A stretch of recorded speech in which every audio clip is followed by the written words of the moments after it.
नमस्कार प्रिय विद्यार्थियों, जय हिंद दोस्तों। आज की इस क्लास में हम बात करने जा रहे हैं हमारा एजुकेशन सिस्टम में जो नया बदलाव लाया गया है, नई शिक्षा नीति 2020 जो लागू की जा रही है, उसके बारे में हम आपको आज की क्लास में कंप्लीटली बताएंगे। देखिए, अगर इसके बारे में थोड़ा सा पीछे जाने की किस प्रकार से पहले कब लागू हुआ था, क्या है इसकी हिस्ट्री जानते हैं। तो सबसे पहले न्यू एजुकेशन जो पॉलिसी है वो 1968 में लागू हुई थी। उसके बाद में सेकेंड टाइम जो है 1986 में लागू हुई थी, जो 1992 में अपडेट कर दी गई थी, लेकिन उसमें कुछ थोड़े बहुत ही चेंजेस किए गए थे, तो इसलिए उसको ज्यादा नहीं माना गया था, कुछ माइनर चेंजेस किए गए थे। उसके बाद में अभी न्यू पॉलिसी लाई गई है, वो है 2020 में एनईपी के नाम से लाई गई है। एनईपी का मतलब है न्यू एजुकेशन पॉलिसी, नई शिक्षा नीति 2020 के नाम से लाई गई है। इसमें क्या क्या चेंजेस होंगे, ठीक है, किस प्रकार से इसमें अपने एजुकेशन सिस्टम को किस प्रकार से रखा गया है, इसके क्या प्लस पॉइंट हैं, क्या माइनस पॉइंट हैं, क्या लाभ होने वाला है, उन सभी विषयों के बारे में आज के हम पूरा डिस्कस करेंगे इस वीडियो के अंदर। न्यू एजुकेशन पॉलिसी जो है वह 2020 में लागू 2022 या 23 तक लागू हो जाएगी। यदि जल्दी की और इसी प्रकार से रहा तो 2020 तक कोशिश है कि लागू हो ही जाएगी ये पॉलिसी। ओके, इसकी खास बात क्या है, 2020-22 तक जो लागू हो जाएगी एनईपी की खास बात यह है कि इस एजुकेशन पॉलिसी के अंदर हर एक सुझाव को लिया गया है, और वो जो सुझाव जो गांव स्तर के सुझाव थे, विलेजेज में लेकर या गांव पंचायत के जो सुझाव थे, उन सुझावों को लिया गया है। हर एक सुझाव को बहुत ही महत्वता दी गई है और बहुत सारे सुझावों को इसके अंदर लिया गया है। सभी सुझावों को ध्यान में रखते हुए ये न्यू एजुकेशन पॉलिसी बनाई गई है। इसके अंदर सबसे इंपॉर्टेंट बात यह है कि MHRD जो है, ministry of human resources development जो है, उसको अब हम सीधा डायरेक्ट बोल सकते हैं ME, मिनिस्ट्री ऑफ एजुकेशन, उसमें कन्वर्ट कर दिया गया है। तो ये इसके बारे में था। अब हम आपको बताते हैं कि अभी तक जो एजुकेशन पॉलिसी जो चल रही है वो है 10+2, है ना, मतलब 12 साल तक जो बच्चा है वो स्टेट गवर्नमेंट के अंडर में पढ़ता है। 12वीं तक का जो बच्चा है वो स्टेट गवर्नमेंट के अंडर में रहता है, अपनी पढ़ाई करता है। उसके बाद में क्या होता है कि वो 12वीं करने के बाद में क्या होता है, कॉलेज में जाता है। कॉलेज में जाते ही वो क्या होता है, यूनिवर्सिटी में जाता है, तो वो स्टेट गवर्नमेंट के अंडर में नहीं रहता है। अब कोई ऐसे थोड़ी बोलता है कि मैंने हरियाणा कॉलेज से, हरियाणा बोर्ड से मैंने ये ग्रेजुएशन की है, या यूपी बोर्ड से ग्रेजुएशन किया, राजस्थान बोर्ड से नहीं। वहां पे यूनिवर्सिटी का नाम लिया जाता है कि मैंने फलाने ढिमका यूनिवर्सिटी से अपना ग्रेजुएशन, अपनी डिग्री कंप्लीट की है ना। तो 12वीं के बाद वो क्या है, यूनिवर्सिटी में उनके अंडर में चले जाते हैं। 12 साल तक जो बच्चा है वह स्टेट गवर्नमेंट के अंडर में रहता है, उनकी देख रेख में पढ़ाई करता है।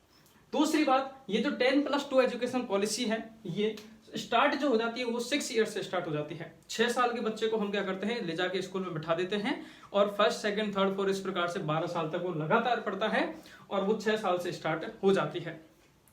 अब ये तो खत्म हो चुका है, तो अभी आ रही है न्यू एजुकेशन पॉलिसी। वो क्या है, 5+3+3+4, है ना। यहाँ पर 5, 3 और 4 आ रहा है। ओके, किस प्रकार से होगी, क्या है ये, टोटल कितना हो गया, 5 और 3 8, 8 और 3 11, 8 4 15, 15। मतलब अब बच्चा जो है वो सरकार की निगरानी में जो रहेगा, 12 साल में रहकर वो 15 साल सरकार की निगरानी में रहेगा, स्टेट गवर्नमेंट की निगरानी में रहेगा। स्टार्ट जो है ये 6 साल से स्टार्ट हो रही थी, ये स्टार्ट हो जाएगी 3 साल से स्टार्ट हो जाएगी। ये जो न्यू एजुकेशन पॉलिसी है ये 3 ईयर से स्टार्ट हो जाएगी। अब इसमें 4 स्टेप में ये एजुकेशन पॉलिसी है, 4 स्टेप में बच्चा अपनी पढ़ाई को कंप्लीट करेगा। किस प्रकार से, 5, 3 और 4 की स्टेप में। तो अब हम आपको बताते हैं कि ये स्टेप्स क्या क्या हैं, किस प्रकार से होती है।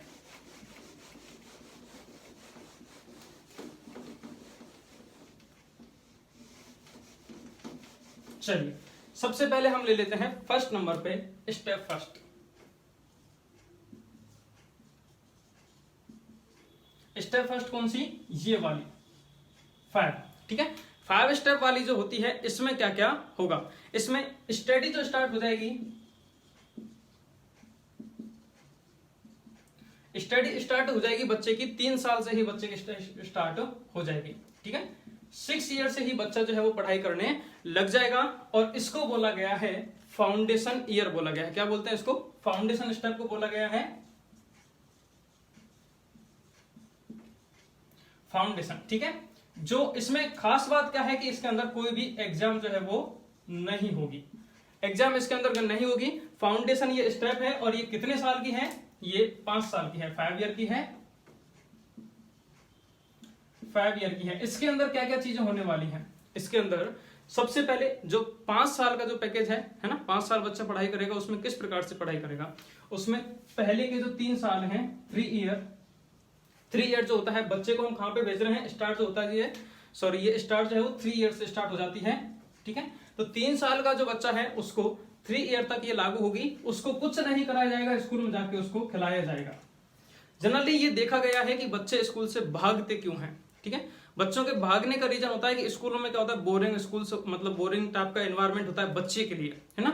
टीचर्स डांटते हैं, फटकारते हैं, इस प्रकार का होता है। बच्चे को बोलते हैं कि ये पढ़ो वो पढ़ो, जबरदस्ती उसको याद दिलाया जाता है, ये सारी चीजें हैं। उसको खेलने कूदने का मौका नहीं मिलता है। और बच्चे जो होते हैं वो क्या होते हैं, खेलने के बहुत शौकीन होते हैं।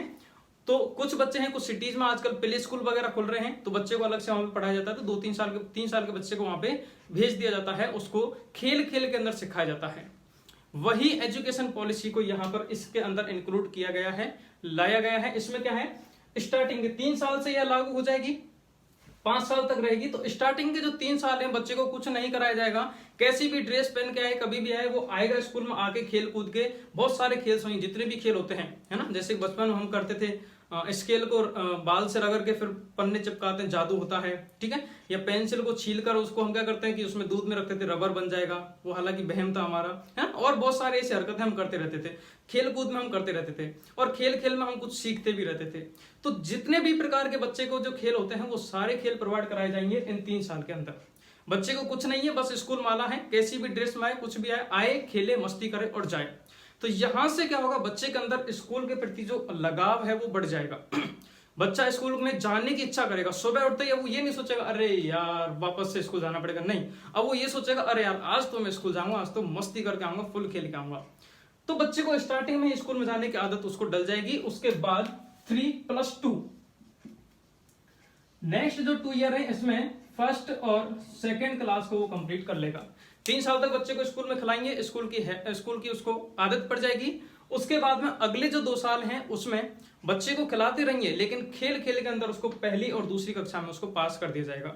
तो यहाँ पर उसने 2 क्लास पास कर ली, लेकिन इसमें ध्यान क्या रखना है कि इसके अंदर एग्जाम नहीं होगी, बच्चे की कोई भी एग्जाम नहीं ली जाएगी। यहाँ पर टीचर को स्पेशली ध्यान रखना है कि बच्चे के अंदर डेवलपमेंट हुआ है कि नहीं हुआ, बच्चा उन चीजों को सीख रहा है या नहीं सीख रहा है। तो इसलिए टीचर्स की भी यहाँ पर एक अलग से ट्रेनिंग का व्यवधान रखा गया है, अलग से उनकी टीचर्स की ट्रेनिंग होगी, उसके अकॉर्डिंग ही बच्चे को पढ़ाया जाएगा। तो ये पहले 5 साल का है 3+2 ईयर, 3 साल बच्चा लगातार, 3 साल का बच्चा स्कूल में जाने लग जाएगा, वो जाके मस्ती करेगा, खेलेगा वहां पे। तो उसको बच्चे को क्या है कि यहाँ से हैबिट में आ जाएगा, उसके डेली रूटीन में आ जाएगा कि मुझे स्कूल जाना है, स्कूल जाने के प्रति उसके अंदर इंटरेस्ट डेवलप किया जाएगा। उसके बाद अगले 2 साल में उसको पहली और दूसरी कक्षा में पास कर दिया जाएगा बिना किसी एग्जाम के। ओके, तो ये 5 साल। उसके बाद में सेकंड स्टेप पर आते हैं। तो प्री पैट्री सिस्टम के अंदर क्या क्या कराया जाएगा। प्री पैट्री सिस्टम जो है वो 3 ईयर का होगा, ठीक है। पहले 2 साल तो बच्चे ने क्या किया, 5 साल जो है 3 साल उसने मस्ती की, पढ़ाई की, मस्ती की, वहां पे खेला कूदा। 2 साल में जो है उसने पहली और दूसरी कक्षा पास कर ली। अब क्या होगा, जो नेक्स्ट स्टेप है प्री पैट्री सिस्टम, जो 3 साल का है अगेन, ठीक है। इस सिस्टम में क्या होगा, एग्जाम होगी पहली बात तो, और क्लास जो है फर्स्ट और सेकंड तो वो वहां पास कर चुका है, नेक्स्ट थर्ड, फोर्थ और फिफ्थ क्लास वो इसके अंदर पढ़ेगा, है ना। यहां पर उसको एग्जाम देनी पड़ेगी, एग्जाम जो है वो कंपलसरी हो जाएंगी, लेकिन एग्जाम के साथ साथ उसको पढ़ने के साथ साथ में और क्या क्या चीजें मिलेंगी। पढ़ने के साथ साथ में उसको एक्टिविटीज मिलेंगी, स्टडी से रिलेटेड कुछ भी वो एक्सपेरिमेंट करता है छोटे छोटे, ठीक है। स्टडी रिलेटेड वो एक्सपेरिमेंट करता रहेगा, एक्टिविटीज वो कर सकते था, उसमें पार्टिसिपेट करेगा, उसके ऑप्शंस उसको मिलेंगे। और साथ में उसको लैंग्वेज के बारे में बताया जाएगा, नेशनल मातृभाषा के बारे में ये जो पढ़ाई है वो मातृभाषा में भी पढ़ाई जाएगी उसको, और नेशनल लैंग्वेज में भी पढ़ाई जाएगी उसको, ये सारी चीजें उसमें मिलेंगी। तो सेकंड स्टेप जो है प्री पैट्री सिस्टम, ये 3 साल का है। इस प्रकार से इसमें इन चीजों को इंक्लूड किया गया है कक्षा 3, 4 और 5 को। अब उसके बाद नेक्स्ट चलते हैं हम, नेक्स्ट 3 ईयर क्या होगा। तो मैं इसको मिटा रहा हूं।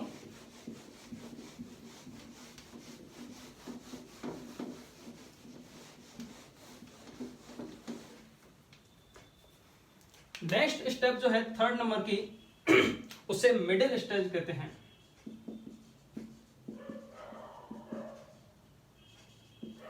ये भी 3 ईयर की रहेगी,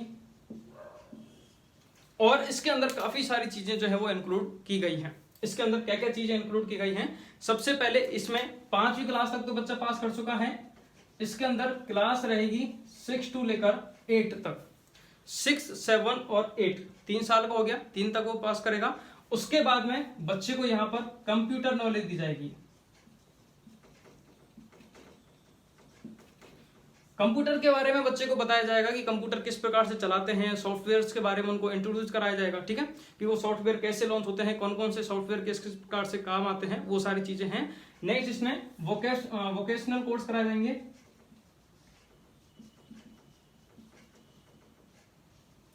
वोकेशनल कोर्स जैसे कि आप किसी को खाने बनाने में इंटरेस्ट है, किसी को मछली पालन करने में इंटरेस्ट है, ठीक है, सिलाई करने में इंटरेस्ट है, या फिर लकड़ी के फर्नीचर्स वगैरह बनाने में, मढ़ाई में, इनमें इंटरेस्ट है, तो वो सारी चीज कराई जाएंगी कि खाना किस प्रकार से बनाया जाता है, ठीक है, सिलाई करना और मछली पालन करना, ये सारी चीजें। यदि बच्चे को इसमें इंटरेस्ट है कि नहीं सर जी मेरे को तो ये सीखना है, वो सीखना है, तो इस प्रकार की एक्टिविटी, इस प्रकार के कोर्सेज भी वहां पे प्रोवाइड होंगे। बच्चा बचपन में ही उन चीजों को सीख सकता है। और इसके साथ में जो नॉर्मली हम पढ़ते आए हैं, मैथ पढ़ते हैं, साइंस पढ़ते हैं और आर्ट्स, हिस्ट्री, ज्योग्राफी पढ़ते हैं, वो सारी चीजें भी हम इसमें पढ़ेंगे। तो ये जो नेक्स्ट 3 ईयर का प्लान है ना, मिडिल स्टेज इसको कहते हैं, क्लास 6 to लेकर 8 तक, 6, 7 और 8 इसमें होगा। इसमें कंपलसरी बात क्या है कि इसमें इंडियन लैंग्वेज के बारे में जानना होगा।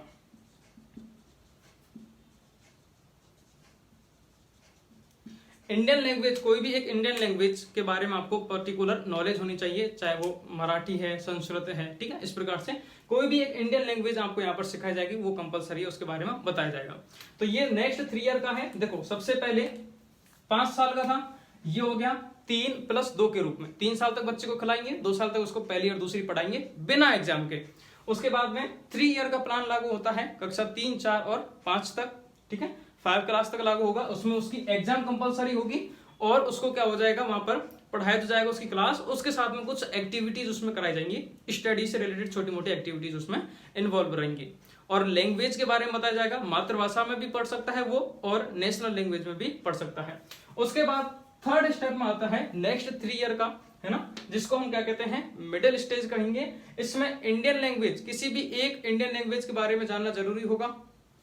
ये जो लागू होगा वो क्लास 6 से लेकर 8 तक लागू होगा, 6, 7 और 8 तक लागू होगा। इसमें कंप्यूटर नॉलेज के बारे में आपको बताया जाएगा, ठीक है, वोकेशनल कोर्सेज कुछ कराए जाएंगे आपको। अगर कुछ शौकीन है, खाने बनाने का शौकीन है, कोई मछली पालन का शौकीन, किसी भी प्रकार की, कोई भी, भाई मेरे को ये काम करना पसंद है, आप अपना इंटरेस्ट बचपन में ही देख लेंगे और उसमें रुझान अगर आपका है तो उसको सिखाया जाएगा। आप बताइए स्कूल में कि मुझे ये चीज सीखनी है, तो उसके बारे में पर्टिकुलर सिखाया जाएगा।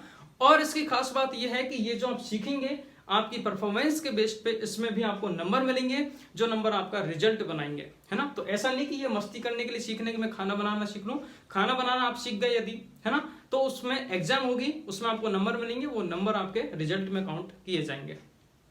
उसके बाद जो सब्जेक्ट्स हैं, मैथ, साइंस और आर्ट्स, जियोग्राफी, हिस्ट्री, इनके बारे में भी आपको इसके अंदर जानना होगा। तो इस प्रकार से ये 3rd नंबर की स्टेप कंप्लीट होती है।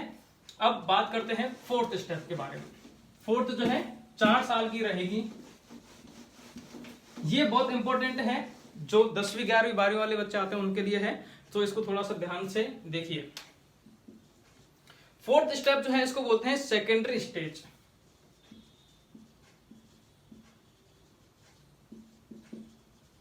सेकेंडरी स्टेज, और ये कितने साल की है, 4 साल की है, 4 ईयर की है। इसमें बहुत सारी चीजें मिलती हैं, बहुत सारी चीजों को ऐड किया गया है, बहुत सारी चीजों को रिमूव किया गया है। इसमें एक तो आपको बात ध्यान ये है कि विदेशी भाषा के बारे में, किसी भी एक विदेशी भाषा के बारे में आपको इसमें बताया जाएगा, है ना, फॉरेनर लैंग्वेज के बारे में आपको इसमें इंट्रोड्यूस कराया जाएगा। पिछली इसमें हमने देखा था कि इसके अंदर हमने कोई भी एक कंपलसरी इंडियन लैंग्वेज के बारे में जानना जरूरी है, इसमें कोई भी एक विदेशी भाषा, फॉरेन लैंग्वेज के बारे में अपन को बताया जाएगा। इसमें क्या क्या चीजें होंगी, पहली बात तो इसमें नो स्ट्रीम,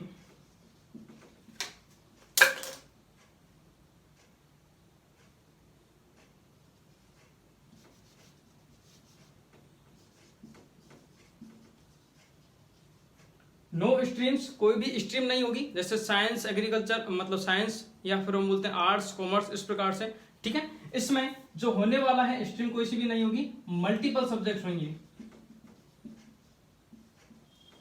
मल्टीपल सब्जेक्ट्स होंगी। इसको मैं बताऊं थोड़ा सा, मल्टीपल सब्जेक्ट्स क्या हैं, किस प्रकार से हैं, और दूसरी बात इसमें क्रिएटिंग थिंग्स को ऐड किया जाएगा, क्रिएटिव थिंकिंग्स को, थिंकिंग्स को ऐड किया जाएगा। देखिए नो स्ट्रीम्स का मतलब है जनरली हम 10वीं क्लास पास करने के बाद में, अच्छा ये क्लास कब से लागू होगी, क्लास 8th तक तो हो गया था, 9th से लागू होगी, 9th 10th 11th और 12th तक। तो 9th से लेकर 12th क्लास तक हमारा 4th स्टेज जो है, सेकंड स्टेज वो लागू होगा, 4 साल का है, जिसमें एक विदेशी भाषा के बारे में हमें जानना जरूरी होगा। इसमें क्या क्या चीज होने वाली है, ये बहुत अच्छा है और बहुत सही चीज है कि नो स्ट्रीम मतलब अभी तक हम पढ़ रहे हैं, अभी तक हम क्या पढ़ रहे हैं कि हमारे एग्जाम्स जो होते हैं, मतलब हमारी जो जैसे कॉमर्स का है, आर्ट्स का है या साइंस का, इस प्रकार से यहाँ पर इस चीज को बिल्कुल ही हटा दिया गया है। आपकी स्ट्रीम कोई भी नहीं होगी, आप जो चाहें वो सब्जेक्ट ले सकते हैं। माना कि मेरा मैथ पढ़ने का इंटरेस्ट है तो मैंने मैथ ले लिया, यदि मैथ के साथ मेरे को हिस्ट्री पढ़ने का इंटरेस्ट है मैंने हिस्ट्री ले ली, उसके साथ मेरे को बायोलॉजी पढ़ने का इंटरेस्ट है तो मैंने बायोलॉजी ले ली। तो अब मेरे पास सब्जेक्ट कौन से हो गए, मैथ, बायोलॉजी और हिस्ट्री हो गई, इस प्रकार से, है ना। ऐसा नहीं कि मुझे मैथ ले रहा हूं तो मुझे फिजिक्स पढ़ना कंपलसरी है या केमिस्ट्री पढ़ना कंपलसरी। अभी तक ये हो रहा है कि बच्चा यदि मैथ लेना चाह रहा है, केमिस्ट्री में इंटरेस्ट नहीं है तो केमिस्ट्री भी पढ़नी ही पड़ेगी, या एग्रीकल्चर बच्चा ले रहा है, एग्रीकल्चर में उसको केमिस्ट्री नहीं पढ़नी, फिर भी वो केमिस्ट्री उसको पढ़नी पड़ेगी, ऐड है। बट यहाँ पर उस चीज को हटा दिया गया है, यहाँ पर क्या कर दिया, बफर सिस्टम कर दिया। बफर सिस्टम में क्या होता है, अपने जो मर्जी पढ़ते वो लेके आते हैं, है ना। तो यहाँ पर वही चीज है कि आपको स्ट्रीम जो है वो हटा दी गई है। आप किसी एक स्ट्रीम का कहलाओगे नहीं, आप ये कहलाओगे मैंने 12वीं पास कर ली है, ठीक है। तो 9th to 12th ये रहेगा, इसमें आप जो इच्छा है वो सब्जेक्ट आप ले सकते हो, ठीक है। आपको यदि मैथ पढ़ने की, मैथ ले ली, इधर से एग्रीकल्चर ले ली, इधर से हिस्ट्री ले लो भाई, आप तीनों को होगा, एग्रीकल्चर के भी, मैथ को, किसी को, है ना। तो अब आप किसी के भी हो सकते हो, पहले आप किसी एक के होते थे। तो 9 to 12th यहाँ पर पढ़ाया जाएगा। और एक बात इसमें ऐड की गई है, सेमेस्टर वाइज, सेमेस्टर सिस्टम इसके अंदर ऐड कर दिया गया है, ठीक है। सेमेस्टर सिस्टम में क्या होता है, सेमेस्टर सिस्टम मतलब आपके हर 6 महीने में एग्जाम हुआ करेगी। ये बच्चों लोग, स्टूडेंट्स के लिए बड़ी प्रॉब्लम है।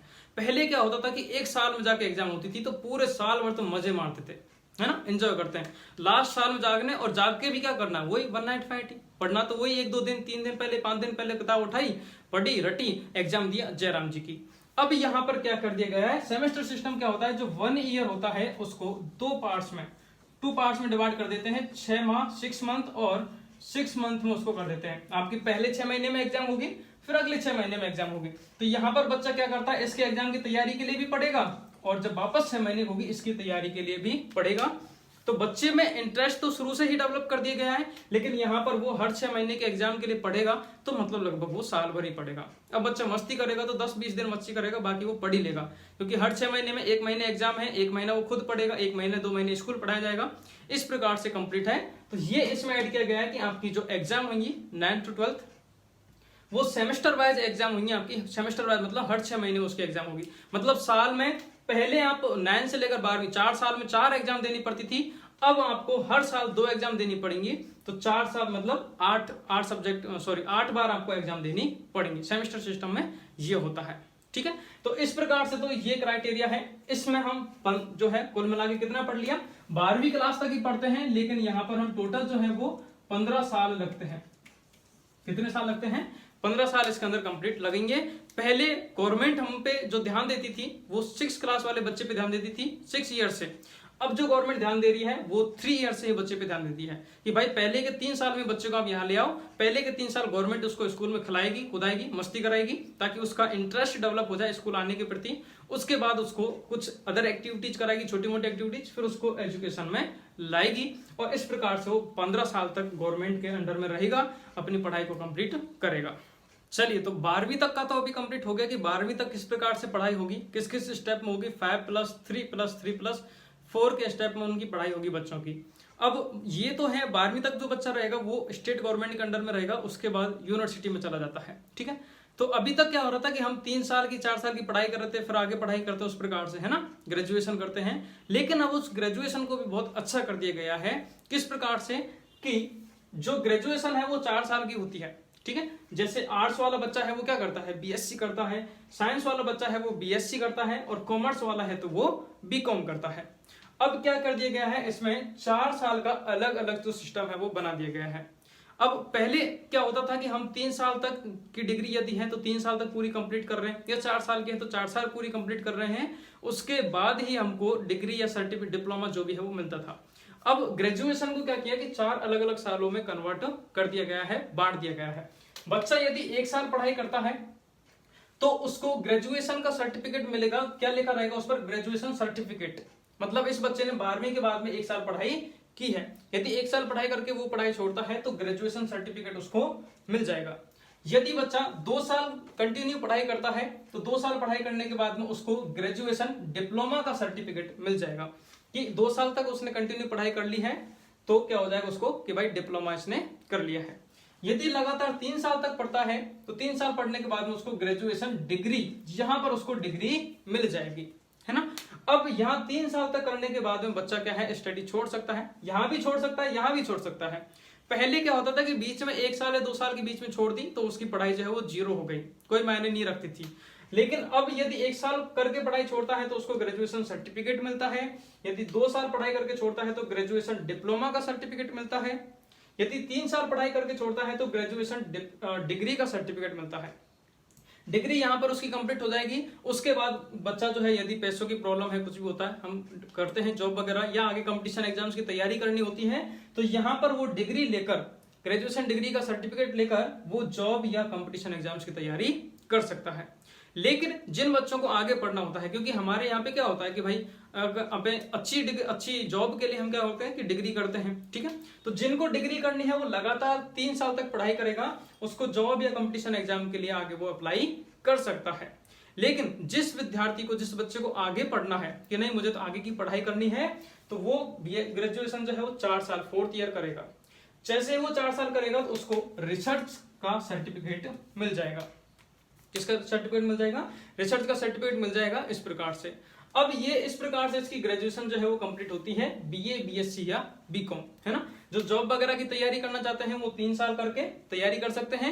जो आगे पढ़ाई करना चाहते हैं तो उनके लिए इसको 4 साल का रखा गया है, और उसको 4 साल करने वाले विद्यार्थी को जो सर्टिफिकेट मिलेगा वो रिसर्च, ग्रेजुएशन रिसर्च का सर्टिफिकेट मिलेगा, है ना। उसके बाद यदि ये पढ़ाई करेगा, 4 साल की पढ़ाई करने के बाद में यदि ये आगे पोस्ट ग्रेजुएशन करना चाहता है तो इसको 1 साल लगेगी, सिर्फ 1 साल लगेगी। पोस्ट ग्रेजुएशन ये कर लेगा। इसकी बीए वाला है जो एमए कर लेगा, 1 साल ले, कंटिन्यू 4 साल यहाँ कर ले, 1 साल में वो एमए कर लेगा, 1 साल उसको एमएससी करने में लगेगी साइंस वाले को, और कॉमर्स वाला है तो उसको 1 साल एमकॉम करने में लगेगी।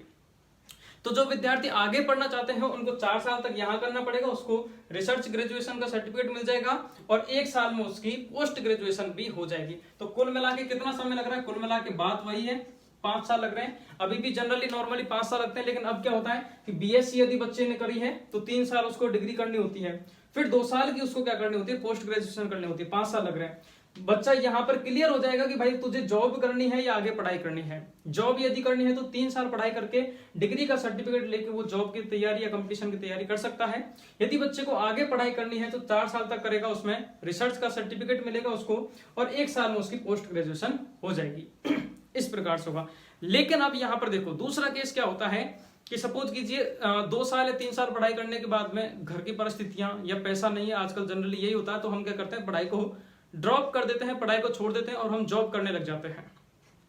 2, 4, 5 साल हम जॉब करते हैं, पढ़ाई करते हैं, उसके बाद हो जाता है कि यार पढ़ाई भी जरूरी है जब जॉब करते होते हैं तो, क्योंकि प्रमोशन वगैरह भी आगे मिलते हैं तो हायर डिग्री से मिलते हैं, या अपनी इच्छा होती है कि चलो पैसा आ गया अब मैं पढ़ाई कर लेता हूँ।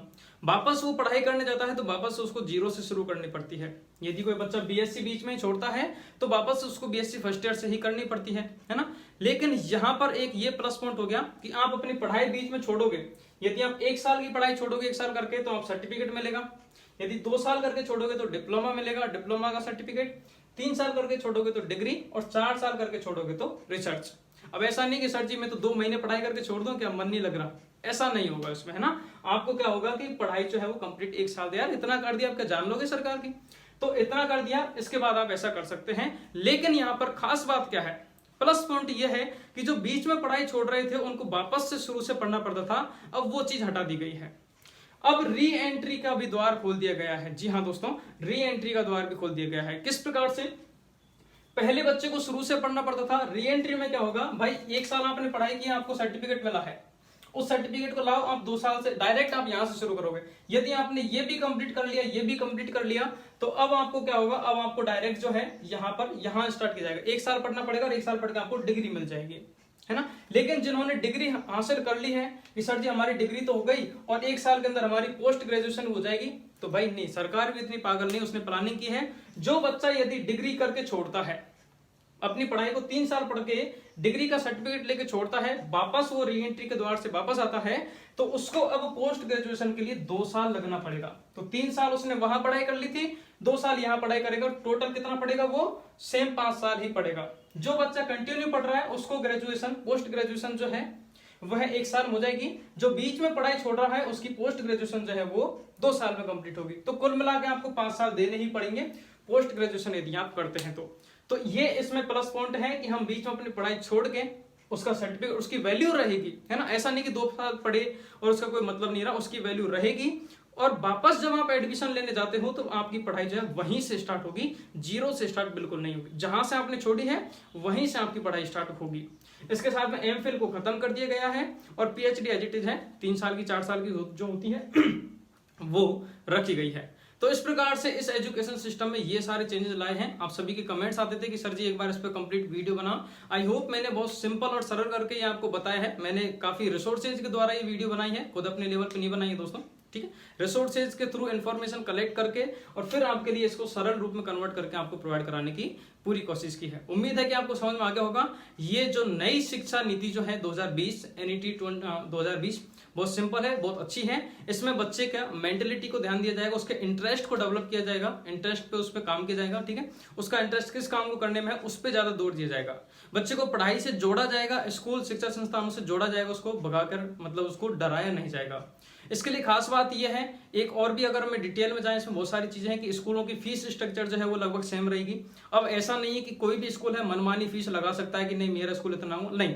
एक फिक्स क्राइटेरिया रखा जाएगा, चाहे वो कितना ही बड़ा स्कूल हो या कितना ही छोटा स्कूल हो, एक फिक्स क्राइटेरिया कि भाई इतनी फीस के अंदर ये दायरा है, वही रहेगा। सभी स्कूलों में जो सिस्टम है, एजुकेशन सिस्टम, एजुकेशन पढ़ाई सिस्टम, उसका सिलेबस वगैरह वो सब जो है वो सेंट्रल लेवल से डिसाइड किया जाएगा, उसी के अकॉर्डिंग वो पढ़ाई कराई जाएगी। सभी को समान रूप से एक प्रकार से अच्छे से पढ़ाया जाएगा। इसमें दोनों चीजें हैं, इंग्लिश लैंग्वेज को भी जोड़ दिया गया है और अपनी इंडियन लैंग्वेज, अपनी मातृभाषा को भी जोड़ दिया गया है। हमें अपनी मातृभाषा को भी पता होना चाहिए, मातृभाषा का भी हमें ज्ञान होना चाहिए और साथ में हमें इंग्लिश का भी ज्ञान होना चाहिए, इंटरनेशनल लैंग्वेज का भी, ताकि हम कल को बाहर जाएं, किसी भी प्रकार से हम बाहर जॉब करने के लिए जाएं या फिर वहां से हमारी न्यू टेक्नोलॉजी, उनकी जो अच्छे अच्छे देश हैं वहां की न्यू टेक्नोलॉजी को अडेप्ट करना है, तो भाई हमें उनकी लैंग्वेज आना चाहिए, तभी हम सीख पाते हैं। आज पाकिस्तान से हमारा देश इसीलिए आगे है क्योंकि पाकिस्तान में क्या कर रखा है, इस चीज को हटा दिया गया है। उसमें सिर्फ उनके चाइनीज लैंग्वेज को ही माना जाता है, दूसरी लैंग्वेज नहीं सिखाई जाती है। तो पाकिस्तान का बंदा जो है वो कितना भी टैलेंटेड है, वो पाकिस्तान से बाहर वर्क नहीं कर सकता है। जबकि अपन इंडियन जो है वो टूटी फूटी इंग्लिश सब जानते हैं आजकल, है ना। और अपनी तो बॉडी लैंग्वेज इतनी तगड़ी है इंडियन लोगों की, वो बॉडी लैंग्वेज से अगले को समझा देगा, उसको सेट कर देगा, है ना। तो ये अपने पास प्लस पॉइंट है और इसमें थोड़ी बहुत इंग्लिश भी सीख लेते हैं तो हम बाहर विदेशों में जाके जॉब करके उनकी नई टेक्नोलॉजी, अच्छी टेक्नोलॉजीज को अपने देश में ला सकते हैं। यहाँ पे इनोवेटिव आइडिया और अच्छी चीजें, अच्छी सुविधा यहाँ पे इंडियंस अपनी इंडियन सोसाइटी को, अपने इंडियन देश को दे सकते हैं। दूसरा इसमें एक ऐड ये भी किया गया कि बाहर से अब बड़ी बड़ी जो यूनिवर्सिटीज जो हैं वो अपने देश में आकर यहाँ पर ब्रांचेज खोल सकती हैं। पहले ये ऐड नहीं किया गया था, हालांकि ये मुद्दा पहले भी उठा था। हालांकि मैं हिस्ट्री में नहीं जाऊंगा, राजनीति में बिल्कुल नहीं जाऊंगा कि क्या हुआ था, भाजपा सरकार ने कहा क्या, कांग्रेस सरकार ने क्या कहा था, वो चीजें बाद की बात है। बट ये चीज पहले भी उठी थी, है ना, कि जो बड़ी बड़ी जो यूनिवर्सिटीज है, ऑक्सफोर्ड है, ये जितनी भी यूनिवर्सिटीज, नामी यूनिवर्सिटीज हैं, इनकी ब्रांचेज अपने इंडिया में भी होनी चाहिए। लेकिन अब इस चीज को लागू कर दिया गया है। उस टाइम पे कुछ टर्म्स एंड कंडीशन रखी गई थी कि वो इतनी फीस यहाँ पे मतलब इतने पैसे डिपॉजिट कराएं तो ही रखें वगैरह वगैरह, वो पहले के मुद्दे उनको छोड़ो। अभी सीधी सी बात ये कि उनको अलाउ कर दिया गया है। बड़ी बड़ी जो ब्रांचेज हैं, जो यूनिवर्सिटीज हैं, वो अपनी ब्रांचेज अपने इंडिया में यहाँ पर खोल सकती हैं, हम उनसे पढ़ सकते हैं। इसमें 2 फायदे होंगे कि एक तो हम हायर एजुकेशन प्राप्त कर सकते हैं, दूसरा फायदा ये होगा कि हमारे यहाँ की जो यूनिवर्सिटीज हैं इनको एक बड़ा कंपटीटर मिलेगा, एक हायर कंपटीटर। अब इसका मतलब ये भी नहीं कि जो बाहर से विदेश से जो आ रही यूनिवर्सिटीज वो हर कोई यूनिवर्सिटी आ जाएगी, नहीं। टॉप 50 जो यूनिवर्सिटीज हैं कंट्री लेवल की, पूरे कंट्री लेवल की जो टॉप 50 जो यूनिवर्सिटी हैं वो ही अपने देश में यहाँ पर ब्रांचेज डाल सकती हैं, ब्रांचेज खोल सकती हैं। तो जो ऑथेंटिक होगी, जो बड़ी होगी, नामी होगी, जानी पहचानी होगी, वही यूनिवर्सिटी अपने देश में आएगी और आने से दो फायदे हैं कि अपन को एक हायर एजुकेशन मिलेगी यहाँ के स्टूडेंट्स को, और यहाँ की जो यूनिवर्सिटी हैं उनको भी एक बड़ा कंप्यूटर मिलेगा, एक नया एजुकेशन सिस्टम उनको इंट्रोड्यूस होगा, तो वो भी अपने अंदर इंप्रूव करेंगे, हमारे देश का एजुकेशन सिस्टम जो है ऑटोमेटिकली बढ़ेगा। ये चीज भी इसके अंतर्गत ऐड की गई है। और भी अलग तरीके से हैं, सभी चीजों पे विचार इसके अंतर्गत किया जाएगा। अभी सिर्फ ये इस रूपरेखा बनाई गई है कि न्यू एजुकेशन जो सिस्टम है, जो पॉलिसी है, वो कुछ इस प्रकार से रहेगी। अब इसका सिलेबस क्या रहता है, किस प्रकार से कन्वर्ट किया जाएगा, वो सब एनसीईआरटी ये डिसाइड करेंगे। अभी तो टाइम लगेगा इसमें, इसीलिए 1-2 साल लगेगा। सिलेबस वगैरह डिसाइड किया जाएगा, किस प्रकार से रखें क्या नहीं है, वो सारी चीज इसमें किए जाएंगे। तो इस प्रकार से पूरा एजुकेशन पॉलिसी आपको मैंने समझा दिया गया है। उम्मीद करते हैं आपको समझ में आया होगा। जय हिंद दोस्तों।